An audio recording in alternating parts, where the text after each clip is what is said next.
Dans un drôle de silence. Quelques fleurs accrochées au grillage.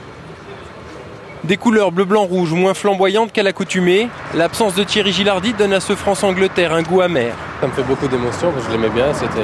Quand on gagne un match sans lui, ça va plus être pareil, quoi. Une émotion qui a bien sûr gagné Clairefontaine et l'équipe de France. C'est à l'issue de la rencontre face au Mali que les joueurs ont appris la terrible nouvelle. Et ce matin, tous saluent sa gentillesse et son intégrité. Mais les mots sont difficiles à trouver. Il était pour moi après la voix de l'équipe de France. Voilà, pour moi, c'était l'équipe de France. C'était Thierry. Il était là. Depuis que je suis en A, je n'ai connu que lui, entendu que lui dans les montages, dans les matchs. Voilà, ça faisait partie de la vie de l'équipe de France. C'est un grand vide. C'est quelque chose que je n'ai pas encore digéré. Ça a été un choc de la part de tous les joueurs.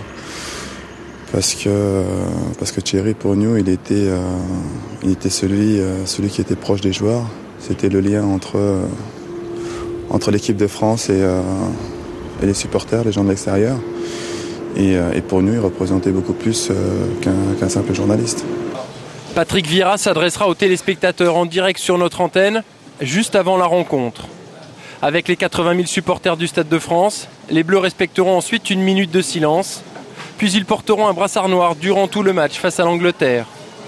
Thierry Gilardi laisse le sport et le football français sans voix. Le Stade de France et ses supporters s'apprêtent à lui rendre hommage. Nous avons